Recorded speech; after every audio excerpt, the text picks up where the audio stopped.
এটা হচ্ছে ভাবানুবাদ।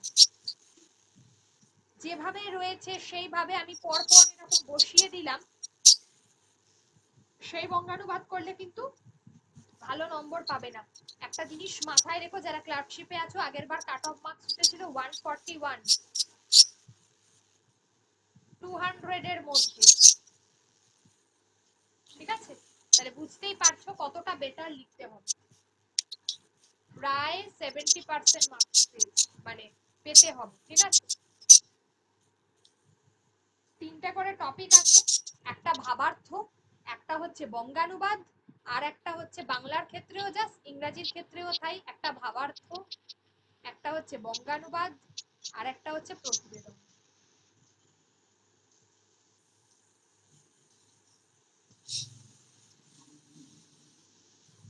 এইগুলো তিনটে টপিক।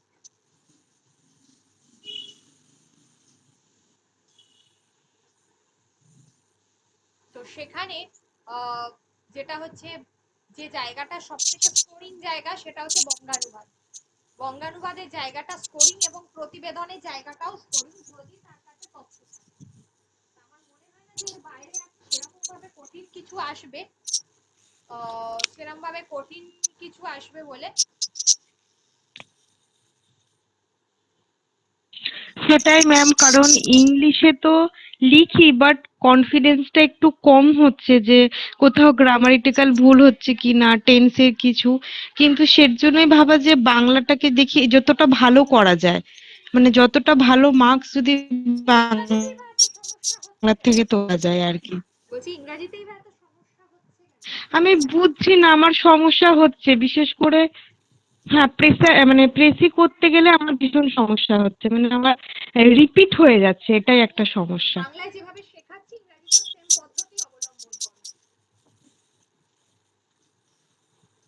রিপিট করবে না, আগে জিনিসটাকে বুঝে নাও কি বলতে চেয়েছে বাংলাতে, বারবার পড়ো, পড়ে ওটাকে নিজের ভাষায় ট্রান্সলেট করে লেখার চেষ্টা করো। ওটা এমন কিছুই মানে কঠিন বিষয় নয়।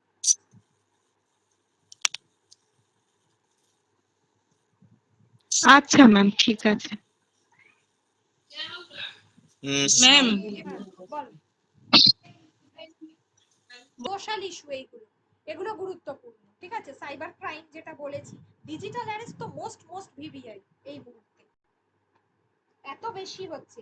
দু একদিন আগে একজন বয়স্ক মানুষের ক্ষেত্রে হয়েছে। হ্যাঁ ম্যাম, উনি ব্যাংকে টাকা রাখতে যাচ্ছিলেন, তারপরে মনে হয় পুলিশ সন্দেহ করে তদন্ত করেছে। এই নিউজটা দুদিন আগে দেখাচ্ছিল ডিজিটাল অ্যারেস্টের। হ্যাঁ,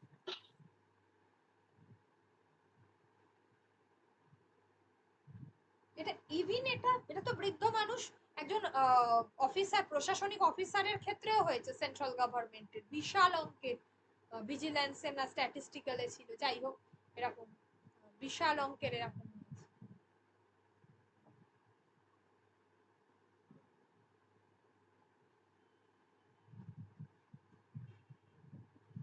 এক্ষেত্রে তো সরকার শুধু নয়, মেটা বলতে হোয়াটসঅ্যাপ, ইনস্টাগ্রাম বা ফেসবুক, ইভিন হোয়াটসঅ্যাপ বিশেষ করে অনেক কিন্তু যে তথ্য যাতে পাচার না হয় সেজন্য অনেক গুরুত্বপূর্ণ পদক্ষেপ তারা গ্রহণ করেছে।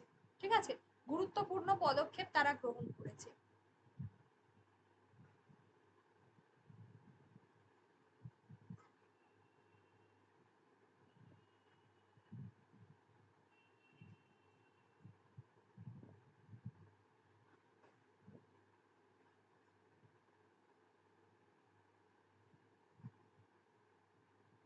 ব্রডকাস্টিং রয়েছে, তারপরে এক্ষেত্রে যেটা যে পাসকি ব্যবহার করেছে, এই জিনিসগুলো অনেক নতুন নতুন প্রযুক্তির তারা ব্যবহার করছে। ঠিক আছে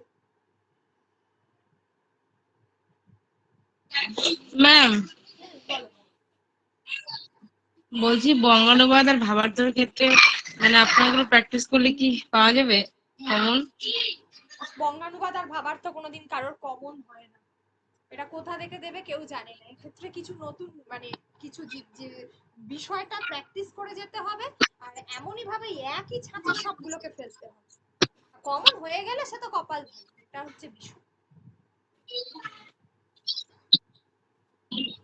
কমন করতে গিয়ে যত বড় মানে সাধারণত সাহিত্য নির্ভর প্রশ্ন দেয়, ঠিক আছে, প্রবন্ধ থেকে তুলে দেয়, উপন্যাস থেকে তুলে দেয়, বেশিরভাগ ক্ষেত্রে বঙ্গানুবাদের গুলো পেপার কাটিং গুলো আছে যেগুলো ইংরাজি পত্র পত্রিকা বিভিন্ন, ঠিক আছে, টাইমস অফ ইন্ডিয়া, টেলিগ্রাফ, আর টাইমস অফ ইন্ডিয়া, টেলিগ্রাফ, আর হচ্ছে দা হিন্দু। হিন্দু থেকে দেবে না, পিএসসি ক্লার্কশিপে অনেক কঠিন। ওই টাইমস অফ ইন্ডিয়া আর এতে কি বলে টেলিগ্রাফ, এই দুটো একটুখানি সহজ সহজ, এগুলোর পেপার কাটিং থেকে অনেক সময় দেয়, ঠিক আছে। আবার অনেক সময় এগুলো দেয়ই না, কোনো কি বলবো, কোনো একটা কোনো ইংরাজি থেকে কোনো একটা ঘটনা, কারোর ঘটনা, কোনো কোনো বিখ্যাত ব্যক্তিত্বের কোনো একটা ঘটনা সেখান থেকে তুলে দেয়, এভাবেই এসছে। ক্লার্কশিপে তো খুব একটা কঠিন কিছু আসে না। প্রিলিমস এর কোশ্চেন যা করেছিল ম্যাম, এখন আর সেটা ভাবতে ভয় লাগে যে টাফ কিছু দেবে না বা কিছু। না এবারে 89,000 তো পাস করিয়েছে, তাই তো? 89,000 তো হ্যাঁ প্রচুর। ম্যাম। হ্যাঁ, ও তার মানে প্রশ্ন একটু টাফ হবে, কারণ এখান থেকে তো 3 ভাগ কাটতে হবে। কাটবেটা কি করে যদি প্রশ্ন ইজি করে? হয় প্রশ্ন কঠিন করবে, আদারওয়াইজ প্রশ্ন সহজ করে কাট অফ মার্কস বাড়িয়ে রাখবে, যে কোনো একটা হবে।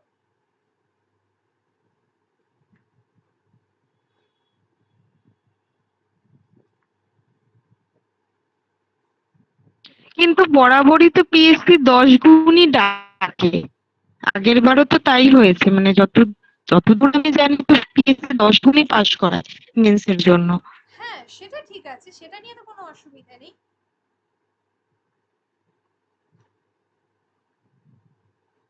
অসুবিধা তো সেই জায়গায় নয়, প্রশ্নপত্রটা নিয়ে। প্রশ্নপত্র এমন ভাবেই হবে, ওইভাবেই লিখতে হবে। যারা এতগুলো ক্লাস করেছে তাদের তো আশা করি তারা বুঝে যাওয়ারই কথা। আচ্ছা চলো এটা আগে পড়ে নাও, তারপর আবার বলছি।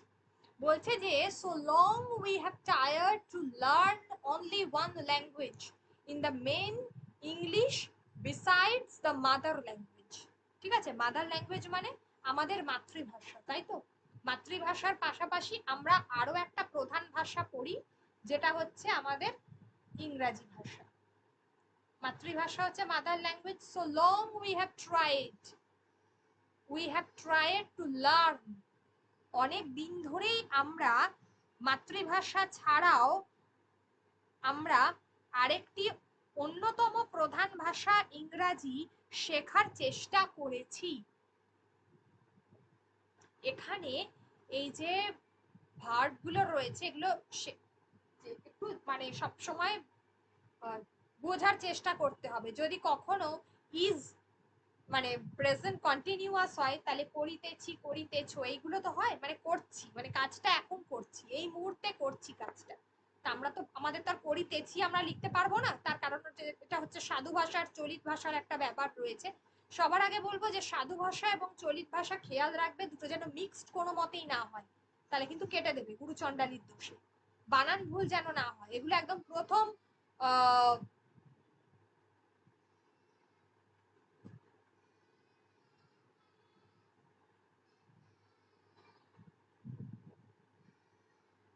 তো যেটা বলছিলাম যে এগুলো যেন না হয়, এগুলো কিন্তু একটা বেসিক ফর্মুলা।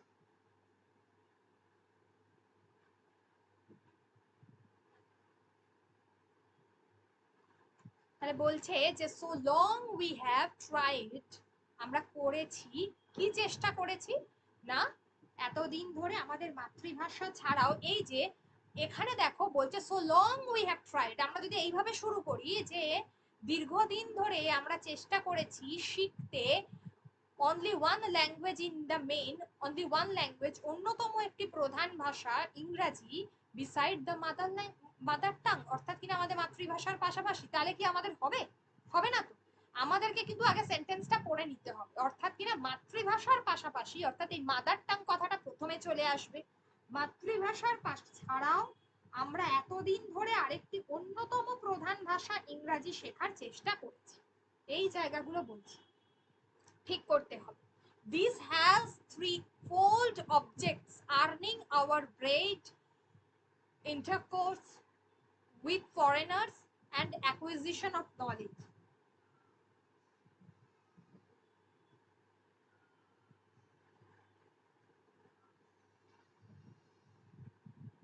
আচ্ছা, ইহার যেটা প্রধান উদ্দেশ্য ছিল, যেটা হচ্ছে আমাদের রুটি রোজগার, আর্নিং, আমাদেরকে আর্থিকভাবে উপার্জন করতে হবে, বিদেশিদের সঙ্গে মিশতে হবে, এবং অ্যাকুইজিশন অফ নলেজ, যেটাকে আমরা আত্মীকরণ বলি, ইন ভেরিয়াস সাবজেক্টস, অর্থাৎ জ্ঞানটাকে আমাদের অর্জন করতে হবে।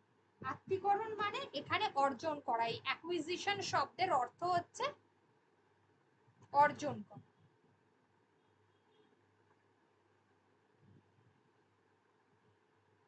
জ্ঞানটাকে আমাদের বিভিন্ন বিষয়ের উপর, ইন ভেরিয়াস সাবজেক্টস, বিষয়ের উপর আমাদেরকে জ্ঞান অর্জন করতে হবে, আমাদের রুটি রোজগার। ইহার তিনটি উদ্দেশ্য আছে। তিনটি উদ্দেশ্য কি কি? এই যে fold objects earning our bread, অর্থাৎ কিনা আমাদের অর্থনৈতিকভাবে যে উপার্জন, বা যেটাকে আমরা বলে থাকি আমাদের রুটি রোজগারের ব্যবস্থা।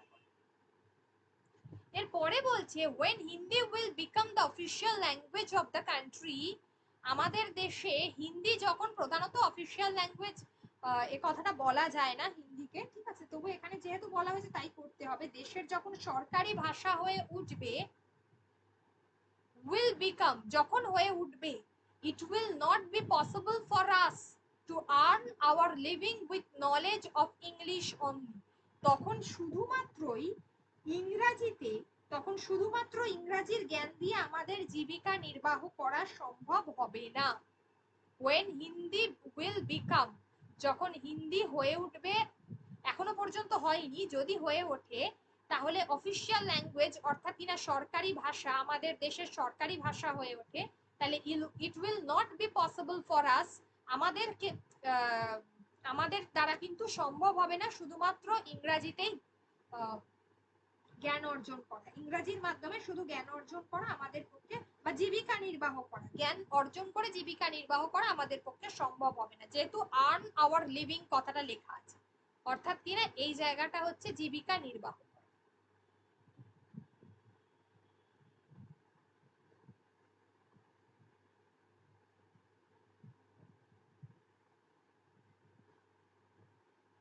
Hindi will be indispensable in government service and in profession like law, তাহলে কি হিন্দি will be indispensable, কথার অর্থটা কি, যে সরকারি চাকরির ক্ষেত্রে আইনের মতো পেশায় হিন্দি ভাষা অপরিহার্য, ইন্ডিসপেন্সেবল শব্দের অর্থ হচ্ছে অপরিহার্য হয়ে ওঠা।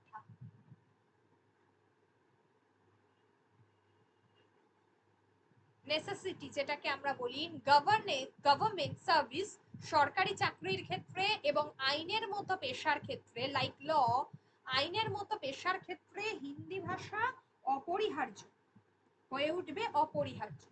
তারপর কি বলছে, যে কনভারসেশন, আমরা যখন কারোর সঙ্গে কথাবার্তা বলি, উইথ দ্য পিপল, মানুষের সাথে যখন কথাবার্তা বলি, of the other provinces of India also shall have to be carried on mainly in Hindi, সাধারণত আমরা যখন বিভিন্ন রাজ্যের মানুষের সাথে কথা বলি বা যোগাযোগের মাধ্যম হিসেবে প্রধান হয়ে ওঠে এই হিন্দি ভাষা, তাই তো।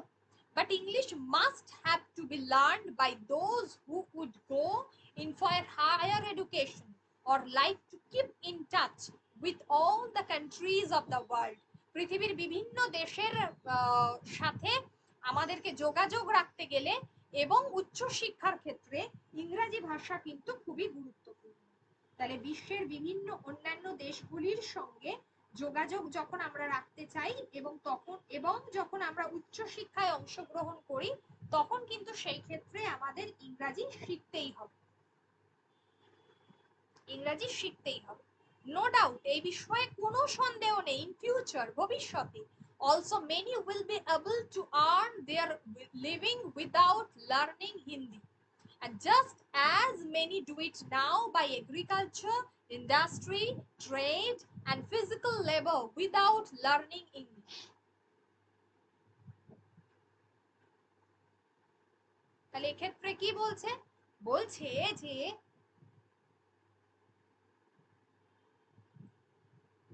এক্ষেত্রে বলছে যে নো ডাউট, এই বিষয়ে কোনো সন্দেহ নেই যে ভবিষ্যতে হিন্দি না শিখে অনেকে জীবিকা অর্জনে সক্ষম হবেন, এই বিষয়ে কোনো সন্দেহ নেই। Just as many do it now by agriculture, ঠিক যেমন এখন অনেকেই কৃষি, শিল্প, ব্যবসা বাণিজ্য, এগ্রিকালচার হচ্ছে কৃষি, আমাদেরকে অবশ্যই অর্থের মিনিং গুলো জানতে হবে। ইন্ডাস্ট্রি হচ্ছে শিল্প, আর সহজ সরল ভাষায় লিখতে হবে, কোনো কঠিন শব্দের প্রয়োগ নয়। ট্রেড হচ্ছে ব্যবসা বাণিজ্য, and physical labor without learning English. Physical labor হচ্ছে শারীরিক শ্রম, ইংরেজি না শিখেই করতে পেরেছে। ঠিক যেমন অনেকেই কৃষি, শিল্প, ব্যবসা বাণিজ্য এবং শারীরিক শ্রমের কাজ যেগুলো ইংরেজি না শিখেই করতে পারছে। ঠিক আছে, এই হলো, ঠিক এইভাবে বঙ্গানুবাদ আমাদেরকে করতে হবে। এখনো মিলিয়ে কতগুলো করিয়েছি সায়নদের বঙ্গানুবাদ? অনেক, প্রচুর। আমি 50টা তো হয়েইছি অবধারিত। আমি প্রত্যেকেই দিয়েছি রেকর্ডেড ক্লাসগুলো, কমই বললাম।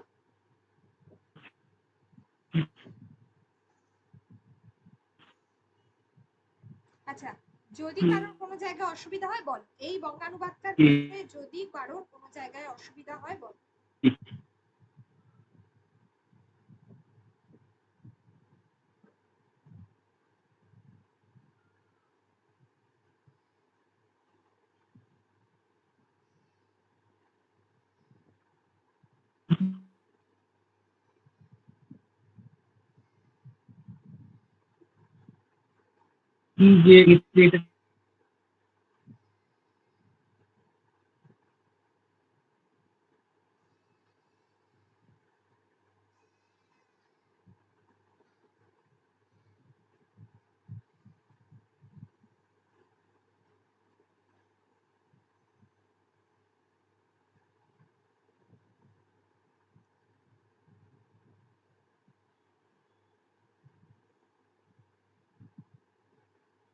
হ্যাঁ বলো, কি বলছো?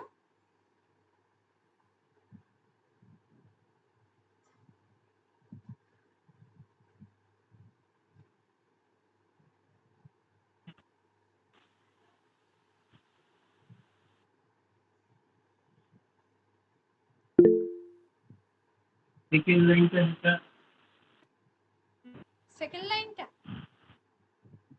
কোনটা? This has threefold objects: earning our bread, intercourse with foreigners, and acquisition of knowledge in various subjects. এই লাইনটা মানে তিনটি উদ্দেশ্যের মধ্যে কি বলে শুরু করবো কি, এই তিনটি উদ্দেশ্যের মধ্যে খাদ্য রোজগার, বিদেশের সাথে যোগাযোগ বা কথোপকথন ও বিভিন্ন বিষয়ে জ্ঞান অর্জন, এইভাবে কি লিখতে লেখা যাবে? হ্যাঁ, ইহার তিনটি উদ্দেশ্য রয়েছে। মানে এই যে আমরা কেন প্রথম ভাষা মানে মাতৃভাষার পাশাপাশি কেন আমরা ইংরাজিটা শিখবো, তার তিনটে উদ্দেশ্য রয়েছে। একটা হচ্ছে আমাদের ওই রুটি রোজগার বা অর্থনৈতিকভাবে আমাদেরকে সক্ষম হতে হবে, আর একটা হচ্ছে বিদেশিদের সঙ্গে মিলন, অর্থাৎ তাদের সঙ্গে আমরা মিলিত হতে পারবো বা তাদের সঙ্গে আমাদের যোগাযোগ বাড়বে, এখানে যোগাযোগ সেন্সে বলা হয়েছে। আর লাস্ট ওয়ান হচ্ছে বিভিন্ন বিষয়ে জ্ঞান অর্জন করা। বোঝাতে পারলাম? আমার মধ্যে আইনজীবী কথাটা লেখা যাবে না, লয়ারের ক্ষেত্রে লেখা, প্রফেশনাল লাইফ ল, মানে সরকারি চাকরি ও আইনজীবীরা কাজকর্মে হিন্দি ভাষায় তখন হয়ে উঠবে অপরিহার্য। এই যে আপনি যেটা রেড কার্ড করলেন প্রফেশনাল লাইফ ল, ওখানে ওটাকে আইনজীবী লেখা যাবে? না, আইনজীবী লেখা যাবে না, কারণ ওখানে অনলি ফর ল আছে। লয়ার হলে তখন আইনজীবী লেখা যাবে। আচ্ছা, লয়ার হলে তখন আইনজীবী লেখা যাবে, বাট সরকারি ল অনলি আইন। চাকরি তাহলে ওটা আইনের কোনো আইনের কাজকর্ম। পেশায় যারা যুক্ত, হ্যাঁ।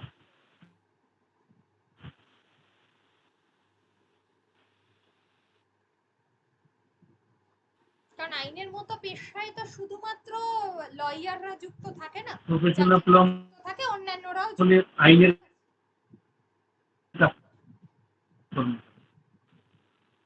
আরে ভয়েসটা ব্রেক করছে মনে হচ্ছে সায়নের, একটা কথা শোনা যাচ্ছে না। আচ্ছা, পরেরটা।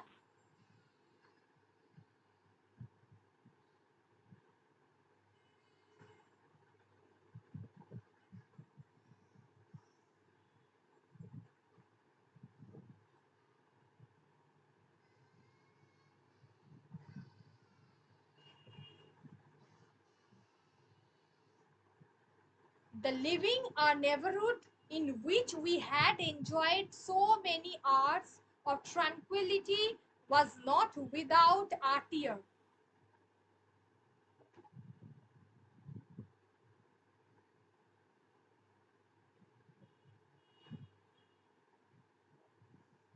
বলছে যে the living of neighborhood in which we had enjoyed so many, আচ্ছা এখানে একটা জিনিস বলবো, ধরো এই আগের যেহেতু এটা করিয়ে দিয়েছি সেহেতু বলি, এখানে একটা অনেক বড় সেন্টেন্স রয়েছে, হয়তো দেখা গেল 2-3 লাইনের সেন্টেন্স রয়েছে, যেমন ধরো এই জায়গাটা, এই যে no doubt in future also many will be able to earn their living without learning Hindi, এই যে এখান থেকে শুরু হয়েছে আর এখানে গিয়ে শেষ হয়েছে, একটু বড় বড় আছে।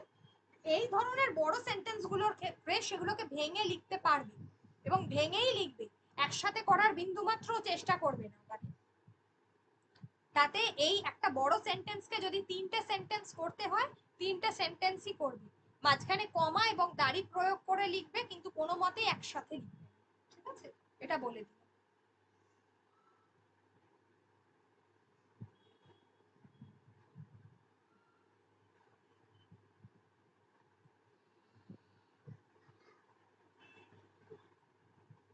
The living a neighborhood in which we had enjoyed so many hours of tranquility was not without a tear, which scarcely fortitude itself could suppressed মানে কাউকে চেপে ধরা, যেটাকে আমরা বলি, ঠিক আছে, বাধা দেওয়া, এই জিনিসটাকে বলে থাকি। আচ্ছা, এবার হচ্ছে দ্য লিভিং আর নেবারহুড, নেবারহুড মানে কি আমাদের প্রতিবেশী, তাই তো, প্রতিবেশী বলতে neighbourhood, in which we had enjoyed so many hours of tranquillity, tranquillity মানে কি শান্তি, অর্থাৎ কিনা প্রশান্তি, পরিবেশের ক্ষেত্রে এই শব্দটা যুক্ত হয়, ট্রানকুইলিটি শব্দটা, এই যে ট্রানকুইলিটি, তারপরে যে কাম, আমি ইংরেজির ক্ষেত্রে বলে রাখলাম, এই যে শান্তি, কাম, শান্ত থাকা, ঠিক আছে, এগুলো পরিবেশের ক্ষেত্রে ইউজ করা হয় বা শান্ত থাকার ক্ষেত্রে, ঠিক আছে, প্রশান্তি, এই জায়গাগুলো, অর্থাৎ কি বলছে, যে পরিবেশ ও প্রতিবেশীর সঙ্গে আমরা কয়েক ঘন্টা চরম প্রশান্তিতে কাটিয়েছি, the living neighbourhood in which we had enjoyed, আমরা বেশ কয়েক ঘন্টা চরম প্রশান্তিতে কাটিয়েছি যে পরিবেশে এবং প্রতিবেশীদের সঙ্গে, ওয়াজ নট উইদাউট আ টিয়ার, চোখের জল না ফেলে তাদেরকে কখনোই ছেড়ে আসাটা সম্ভব হয়নি। লিভিং মানে হচ্ছে ছেড়ে যাওয়া, তাই তো, আমরা যখন কোনো কিছু ছেড়ে যাই তখন সেটাকে আমরা বলি লিভ, ছেড়ে যাওয়া, আর উইদাউট আ টিয়ার যেটা হচ্ছে আমাদের চোখের জল।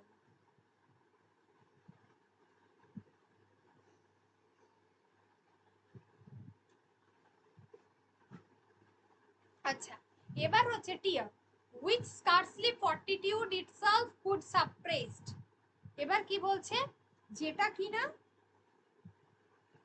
কখনোই, এই যে স্কার্সলি ফর্টিটিউড, ফর্টিটিউড মানে হচ্ছে সহিষ্ণুতা, এই সহিষ্ণুতাকে কখনো চেপেও রাখা যায় না, এই সহিষ্ণুতাকে কখনো চেপেও রাখা যায় না, মানে এটাকে কখনোই, মানে অ্যাকচুয়ালি স্কার্সলি হচ্ছে আমরা যেটাকে বলি অভাব অর্থে ব্যবহার করা হয়, সহিষ্ণুতা হচ্ছে,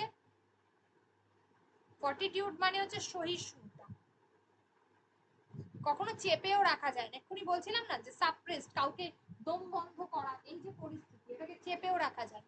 বিসাইডস, পাশাপাশি, a journey of 70 miles to a family that had hitherto never been above 10 miles from home, এবার আমি একটা বিষয় বলি, আমাদের অনেক সময় কি হয়, পুরো বঙ্গানুবাদটাই একটা সহজ দিয়েছে, ঠিক আছে, কঠিন দেয়নি, সহজসাধ্য দিয়েছে, কিন্তু কোনো একটা ওয়ার্ড বা বঙ্গানুবাদের মধ্যে দেখা গেল একটা কি দুটো ওয়ার্ড একটু কঠিন টাইপের ওয়ার্ড দিয়ে দিয়েছে, এবার তোমরা হয়তো সেই ওয়ার্ডটার জন্য আটকে যাচ্ছ, তাহলে পরীক্ষার হলে কাজটা কি হবে, তখন সাপোজ ওই ওয়ার্ডটার তোমাদের কাছে নেটও থাকবে না, অর্থ দেখারও কোনো জায়গা নেই, তো তখন যেটা করতে হবে, এই তখন ওই শব্দটার মিনিং যদি কারোর কাছে নাই জানা থাকে তো কোনো ব্যাপার নয়, যেটা তোমাদেরকে করতে হবে তার সেটাকে বারবার করে ওই সেন্টেন্সটার অর্থটা বুঝতে হবে, সেন্টেন্সটার অর্থটা বুঝে সেটা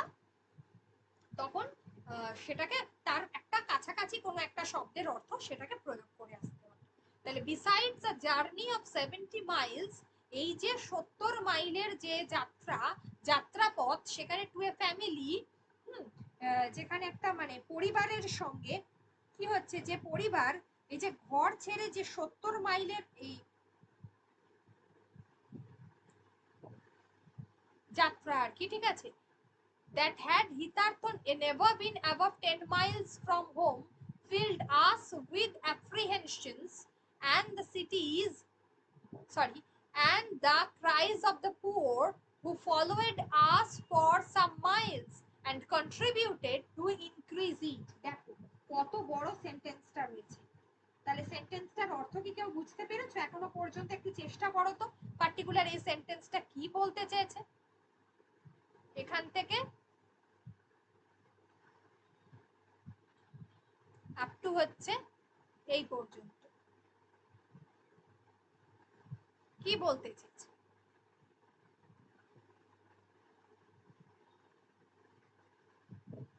এই হিতার্থ কথাটার অর্থ হচ্ছে, দেখো, দ্যাট হ্যাড নেভার বিন, মানে এখনো পর্যন্ত যে পরিবার 10 মাইলই তার বাড়ি থেকে যায়নি, ফিল্ড আস উইথ অ্যাপ্রিহেনশনস, যে পরিবারটা এখনো পর্যন্ত তার বাড়ি ঘর ছেড়ে 10 মাইলের দূরে কখনোই যায়নি, সেখানে 70 মাইলের যাত্রা বা ভ্রমণ যথেষ্টই আশঙ্কাপূর্ণ ছিল, যথেষ্টই আশঙ্কাপূর্ণ ছিল।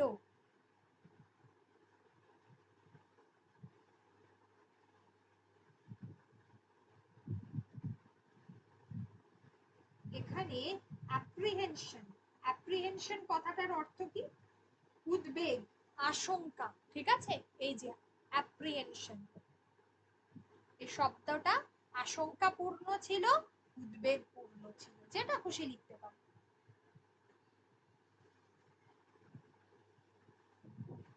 তাহলে এইটুকুর অর্থ বোঝা গেল। হিতার্থ মানে হচ্ছে এখনো পর্যন্ত। এই একটা ওয়ার্ডই কিন্তু যথেষ্ট টাফ, পরীক্ষার হলে মুশকিল, নইলে এটা কিন্তু সহজ। যে পরিবারটা এখনো পর্যন্ত তার ঘর ছেড়ে 10 মাইল যায়নি, সে কি করে 70 মাইল যাবে? 70 মাইলের যাত্রাপথ তার কাছে আশঙ্কাপূর্ণ ছিল। And the cries of the poor who followed us for some miles contributed to increase it. এখানে এটাকে তোমরা দাড়ি দিয়েও লিখতে পারো যে এই আশঙ্কা আরো বৃদ্ধি পেয়েছিল কয়েক মাইল ধরে আমাদের পিছনে পিছনে আসা গরিবদের জন্য, এবং এই আশঙ্কা অনেকটাই বৃদ্ধি পেয়েছিল। and the cries of the poor who followed us, যারা আমাদেরকে কি করছিল? ফলো করছিল, তাই তো? আমাদেরকে যারা লক্ষ্য করছিল, for some miles contributed to increase it. এই যে increase it কি? increase it হচ্ছে এটা উদ্বেগ, উদ্বেগটা কি হচ্ছে, বা আশঙ্কাটা আরো বেশি হয়েছিল কি কারণে? আরো বেশি বৃদ্ধি পেয়েছিল যে কয়েক মাইল ধরে আমাদের পিছনে পিছনে আসা গরিবদের জন্য, আমাদের পিছনে পিছনে আসা গরিবদের জন্য। হলো। এবারে বলছে the first day's journey brought us in safety within 30 miles of our future retreat.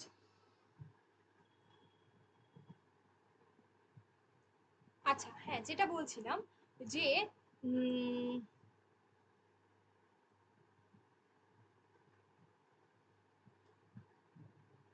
যেটা বলছিলাম যে the first day's journey brought us in safety and within 30 miles of our future retreat, অর্থাৎ কিনা আমাদের এই প্রত্যাবর্তনের রাস্তায়। আচ্ছা, এখানে তো থামেনি, এটা আমি আরেকটু বলি, নইলে বোঝা যাবে না। we put up for the first night at an obscure inn, একটা অচেনা অজানা জায়গা, obscure ইন মানে যেটা ওই তাঁবু বা এরকম সরাইখানা বলে, in a village by the way, ঠিক আছে? ওই রাস্তার মধ্যে, মানে প্রত্যাবর্তনের রাস্তায় 30 মাইলের মধ্যেই প্রথম দিনের সফর আমাদের নিরাপদেই শেষ হয়েছিল।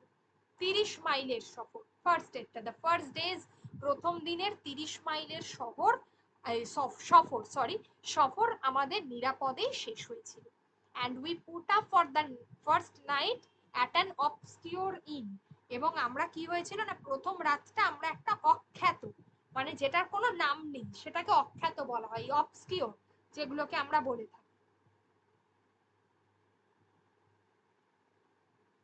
যেগুলো আমরা চিনি না, যেগুলো কেউ চেনে না, ঠিক আছে, এই অবস্কিওর বলা হয়। এগুলো কিন্তু ইংরাজিতেও ভীষণ লাগবে, যেগুলো ইংরাজির ওয়ার্ড গুলোতে অবস্কিওর, যেমন হচ্ছে যেটাকে ওই বললাম আমি অখ্যাত, যেগুলো হচ্ছে যেগুলো ক্লিয়ার নয়, যেগুলো অনেকের কাছে ক্লিয়ার, বুঝতে অসুবিধা হয়, ঠিক আছে, ন্যারো এই জাতীয়, ঠিক আছে।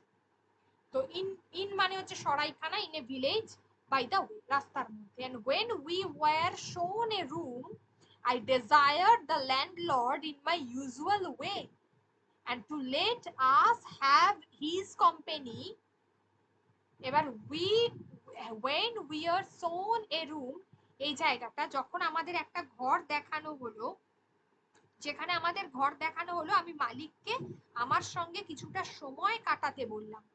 and I desired the landlord, মানে ওই ঘরের যে মালিক বা হোটেলের যে মালিক বা ওই অখ্যাত সরাইখানার যে মালিক, তাকে আমি কিছুটা in my usual way, আমি কিছুটা আমার সঙ্গে to let us have his company, company মানে কিছুটা সময়, আমরা বলি না যে কোম্পানি দিতে হবে, ওই জিনিসটা সময় কাটানো, এটা কিন্তু কোনো কোম্পানি নয়, এর মাথায় রাখতে হবে, সময় কাটানো। and with which he compiled, with which he compiled, এবং তিনি তা মেনে নিয়েছিলেন, as what he drank and would increase the bill next morning। এখানে বিল কথার অর্থটা কি লিখবো ইংরেজিতে, সরি বাংলাতে?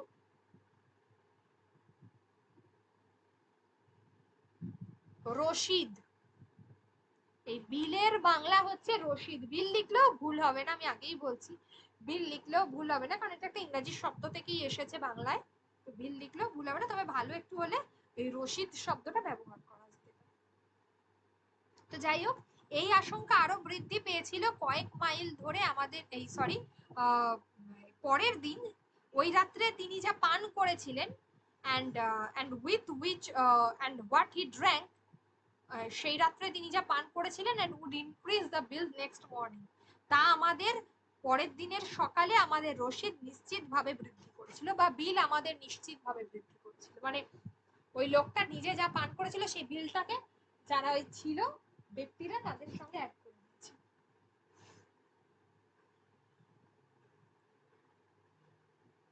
কঠিন লাগলো? যদি কারোর কোনো লাইনে বুঝতে অসুবিধা হয় বলো।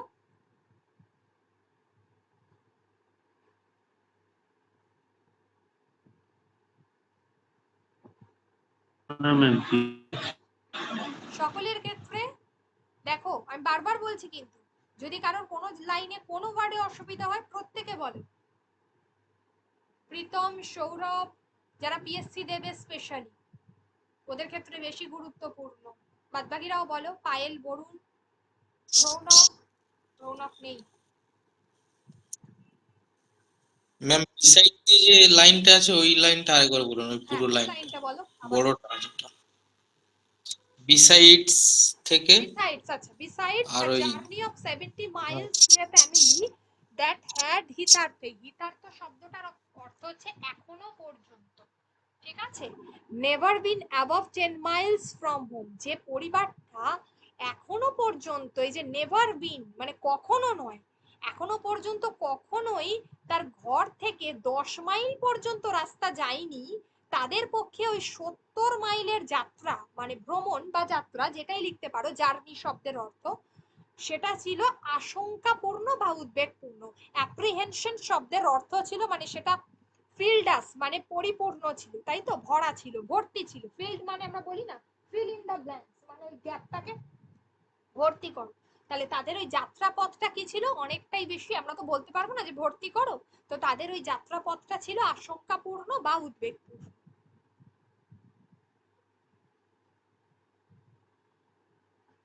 ঠিক আছে, এবার বোঝা গেল? ম্যাম কম্পাইল মানে কি?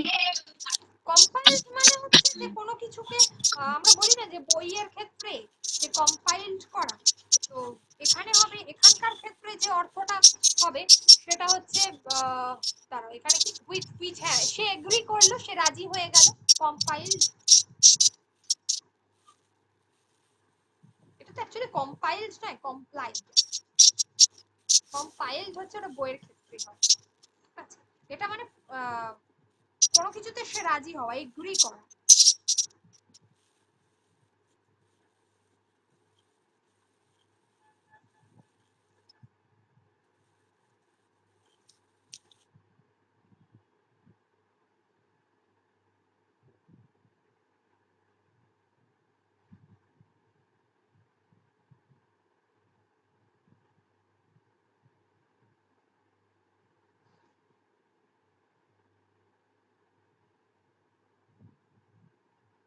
আচ্ছা, এর পরের ভাবার্থটা বলে দিই।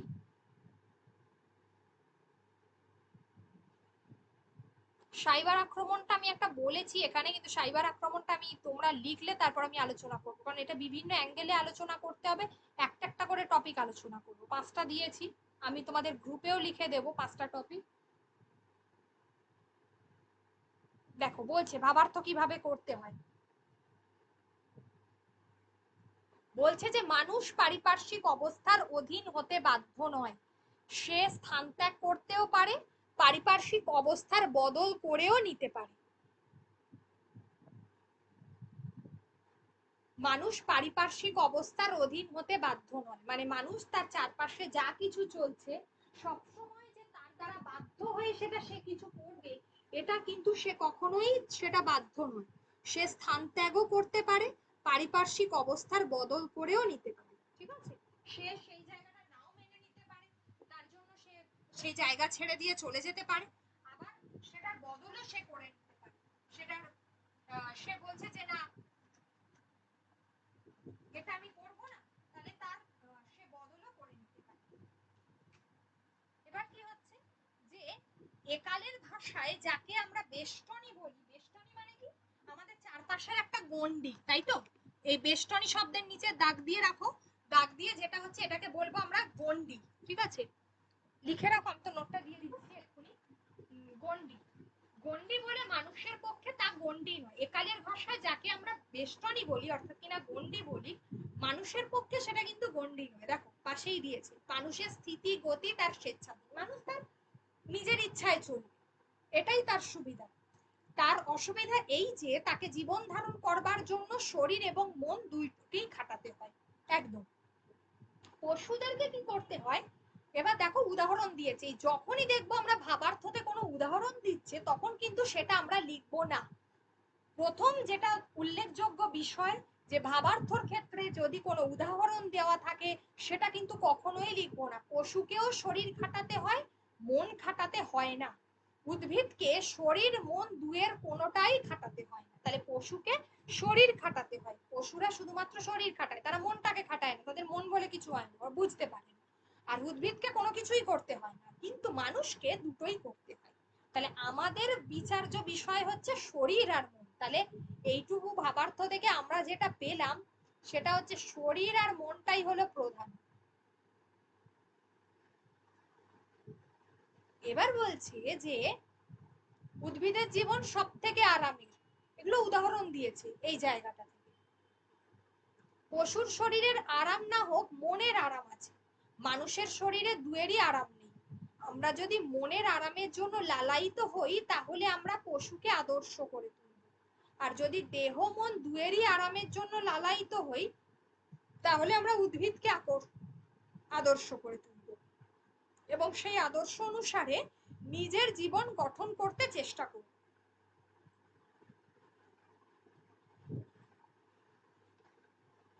অর্থাৎ কিনা মানুষকে কি বলছে, পশু এবং উদ্ভিদ এই দুয়েরই কিন্তু তাকে সাহায্য নিতে, অর্থাৎ কিনা তাদের থেকে অনুপ্রাণিত হয়ে জীবনে চলতে হয়, এটাই বলেছে। এবং সেই আদর্শ অনুসারে নিজের জীবন গঠন করতে চেষ্টা করবে। এটার ফলে আবার অনেক সময় মানুষ মনুষ্যত্ব হারিয়ে বসে। বলছে স্বধর্মে নিধানাং শ্রেহ, পরধর্মে ভয়াবহ, ঠিক আছে। তাহলে এক্ষেত্রে কি বলছে, বলছে নিজের ধর্মে মরাও ভালো, কিন্তু পর ধর্মে গিয়ে যদি কোনো কিছু আমরা মেনে চলি সেটা কিন্তু ভয়াবহ তার ফল। এই সনাতন সত্যটি নিজের ধর্ম মেনে মরাও ভালো, কিন্তু পরের ধর্ম মেনে চলা ভালো না। এই সনাতন সত্যটি মানুষের সর্বদা স্মরণ রাখা কর্তব্য, নচেত মানব জীবন রক্ষা অসম্ভব। আরেকটি কথা, মানুষের পক্ষে জীবন রক্ষা করার অর্থ জীবনের উন্নতি করা।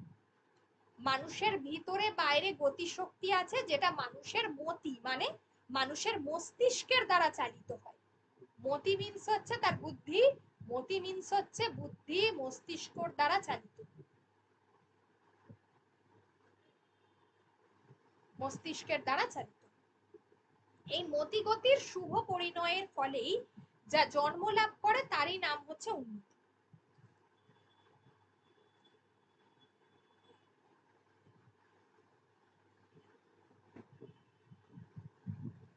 এর ফলে জন্ম লাভ করে হচ্ছে উন্নতি। আমাদের মনের অর্থাৎ বুদ্ধি এবং হৃদয়ে উৎকর্ষ সাধনেই আমরা মানব জীবনের সার্থকতা লাভ করি। জীবনকে সম্পূর্ণ জাগ্রত করে তোলা ছাড়া আয়ু বৃদ্ধির অপর কোনো অর্থ নেই।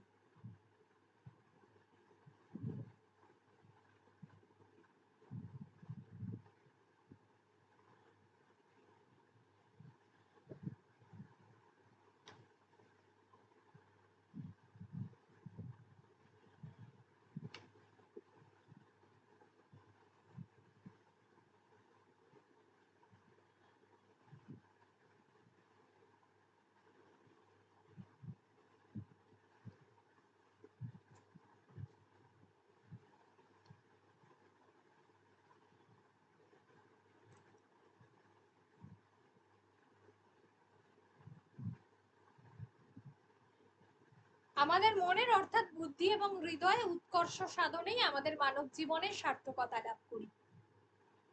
জীবনকে সম্পূর্ণ জাগ্রত করে তোলা ছাড়া আয়ু বৃদ্ধির অপর কোনো অর্থ নেই। ঠিক আছে, অর্থাৎ কিনা আমাদের জীবনের সার্থকতাটাই প্রধান। আমাদের বুদ্ধি বৃত্তির মাধ্যমে, হৃদয় বৃত্তির মাধ্যমে, অর্থাৎ আমাদের জীবনে উন্নতির মাধ্যমে, উন্নয়নের মাধ্যমে, এছাড়া কিন্তু আমাদের আয়ু বৃদ্ধি করার, আমাদের জীবনে শুধুমাত্র বেঁচে থাকার এটাই হলো মূল পথ। এইগুলো যদি না থাকে তাহলে আমাদের বেঁচে থাকার কোনো অর্থ নেই, এটাই বলতে চেয়েছি। মানে আমাদের জীবনে শরীর আর মন পরস্পরের পরিপূরক এবং দুটোকেই ভালো রাখতে হবে, এটাই হচ্ছে মূল বিষয়।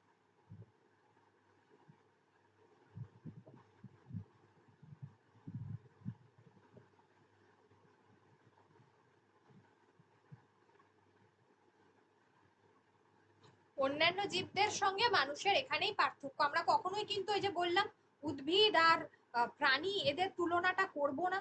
এই জায়গায় আমরা কি করব, এই জায়গায় আমরা কি করব না, এখানে আমরা যেটা করব হচ্ছে উদ্ভিদ আর প্রাণী, অন্যান্য জীবদের সঙ্গে এখানে মানুষের পার্থক্য যে মানুষের শরীর এবং মন এই দুয়ের সমন্বয়ে গঠিত। তাহলে এখানে উদ্ভিদ আর পশুর সঙ্গে তো মানুষের তুলনা করেছে, তো এখানে আমরা লিখবো অন্যান্য প্রাণীদের সঙ্গে মানুষের পার্থক্য এই যে মানুষই শরীর এবং মনের সমন্বয়ে গঠিত। কারণ উদ্ভিদের তো শরীর মন কিছুই নেই, আর প্রাণীর হচ্ছে শুধুমাত্র শরীর আছে, মন নেই। কি এইটুকু সবাই বুঝতে পেরেছো তো ফার্স্ট লাইনটা কি বলতে চেয়েছে?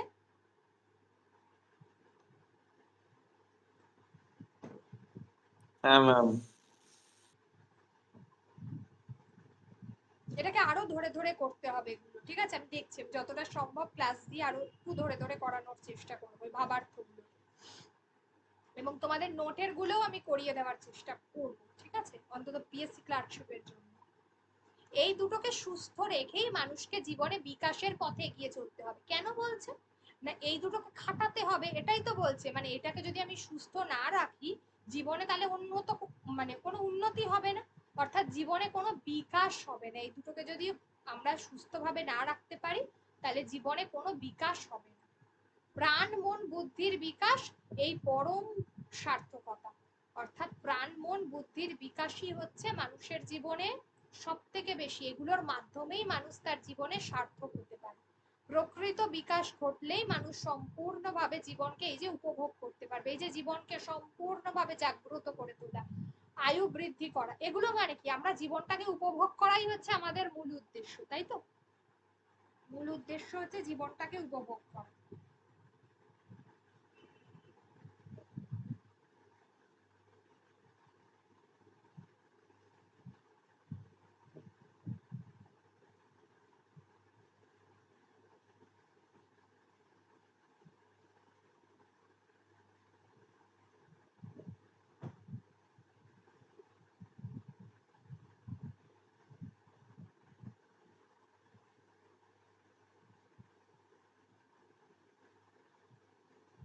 বোঝালো, মানে বোঝাতে পারলাম কিছুটা?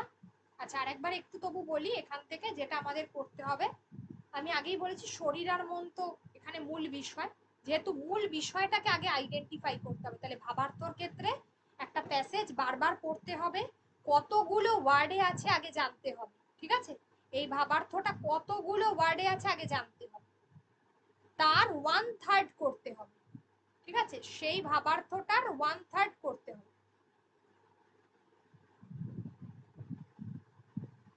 তার মানে আমি ধরে নিতে পারি এখানে 33 থেকে 35টা ওয়ার্ড আছে, ঠিক আছে? 33 থেকে যদি 35টা ওয়ার্ড থাকে তাহলে তার 3 গুণ হচ্ছে, মানে এই প্যাসেজটার মধ্যে মোটামুটি 105 থেকে 110টা ওয়ার্ড আছে, ঠিক আছে? 105 থেকে 110টা ওয়ার্ড আছে, তার 1/3 করলে 33 থেকে ম্যাক্সিমাম 35-এ লিখতে হবে। খুব বেশি বড় করলে হবে না, 5 কম 5 বেশি চলতে পারে, কিন্তু এক্সাক্ট রাখলে নম্বরটা পারফেক্ট আসে, ঠিক আছে? তো এই ক্ষেত্রে এই যে বেষ্টনী গণ্ডি, অর্থাৎ আমাদের অন্যান্য প্রাণীদের সঙ্গে মানুষের তুলনা করা হয়েছে বা পার্থক্য বোঝানো হয়েছে কোন ক্ষেত্রে, না শরীর এবং মনের দিক থেকে। এই শরীর এবং মনের যত্ন না করতে পারলে, এই দুটিকে সুস্থ না রাখতে পারলে মানুষ কখনোই বিকাশের পথে এগিয়ে চলতে পারবে না, বা মানুষের জীবনে, মানে এটাকে সুস্থ রাখলে তবেই মানুষের জীবনে বিকাশ সম্ভব হবে। এটাকে প্রস্তর্থক বাক্যে লেখো, মানে হ্যাঁবাচক বাক্যেই লেখো, সোজা সরল ভাবে লিখবে। আর একটা বিষয় হচ্ছে পর পর লিখবে। এখান থেকে আমি একটা ঘটনা লিখলাম দিয়ে আমি শেষে চলে গেলাম, এমন যেন না হয়। ঠিক যেভাবে ঘটনাগুলো পর পর বলেছে ঠিক সেইভাবেই কনসিকুয়েন্টলিও তোমরাও ঘটনাগুলোকে লিখবে। কেন আমি বলছি এটাকে একটা সহজ ভাষায় বলি, ধরো একটা গল্প বলেছে, ঠিক আছে? তো আমরা ছোটবেলা তো অনেক গল্প পড়েছি, সে কাকের গল্পটা পড়েছিলাম। কাকটা প্রথমে একটা, তার প্রচন্ড উড়ে যাচ্ছিল, সে তার পিপাসা পাচ্ছিল, তখন সে দেখতে পেল একটা কলসি, কলসির মধ্যে সে যখন জলটা নিতে গেল, গিয়ে দেখলো সে তো পাচ্ছে না, জল অত্যন্ত নিচে, তখন সে কি করবে, তখন সে পাথর ফেলতে শুরু করলো। তাহলে এই যে গল্পটা রয়েছে, তাহলে এখানে আমি প্রথমে তার পিপাসা পাচ্ছিল, সে দেখলো যে কোথাও জল পাওয়া যায় কিনা, তারপর সে দেখলো কলসি। এবার আমি যদি এটাকে, তার পিপাসা পাচ্ছিল, সে জলটাকে তারপরেই খেতে শুরু করে দিল, এইটা যদি লিখে দিই তাহলে কি উত্তরটা ঠিক হবে? কারণ মাঝখানের ঘটনাগুলো তো সব বাদ চলে গেল। তাহলে সেই মাঝখানের ঘটনাগুলোকেও কিন্তু তুলে আনতে হবে এবং সেটাকে পর পর তুলে আনতে হবে। অর্থাৎ কাকটা সেই দেখতে পেল এবং তারপর সে নেমে এলো, সে দেখলো যে সে জল পাচ্ছে না, তারপর সেখানে সে তার কাছে, সে তার মাথায় বুদ্ধি খাটালো এবং তার বুদ্ধি খাটিয়ে সে জলটাকে উপরে তুলে আনলো এবং তারপর সে জল পান করলো। মোরাল অফ দ্য স্টোরি যেটা আমরা পাই, যে মানুষ চেষ্টা করলে কোনো কাজই বৃথা যায় না, এটাই হচ্ছে মূল বিষয়। তো এটাই এখানেও ঠিক ঘটনার পরম্পরা, অর্থাৎ পর পর ঘটনাটাকে সাজিয়ে দিতে হবে।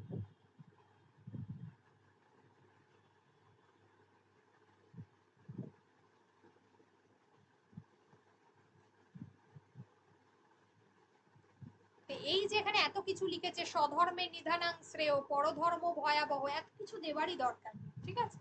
অর্থাৎ কিনা আমাদের জীবনে এইগুলোকে বজায় রাখতে পারলে, সুস্থ থাকতে পারলেই মানুষ কি হবে, তার জীবনে সে তার বিকাশ ঘটবে, এগিয়ে চলতে পারবে।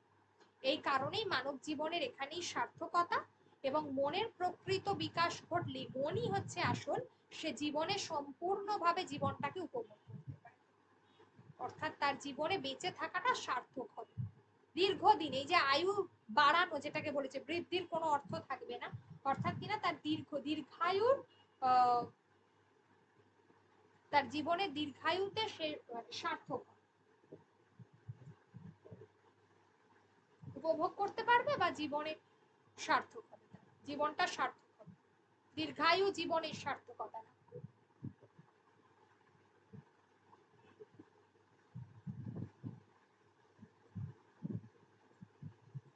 আচ্ছা, কাল যদি আমি একটা ভাবানুবাদ, এই সরি, একটা ভাবার্থ দেবো, একটাই ভাবার্থ দেবো, সকলে করতে পারবে ভাবার্থটা বাড়িতে?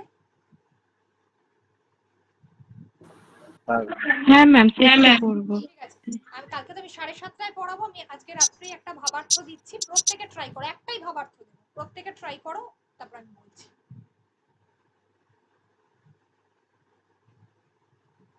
ম্যাম 8টা করুন না। 8টা? বেশি করো না, হ্যাঁ? তারপরে তাহলে একটু একটা ক্লাস নেবো 8টা।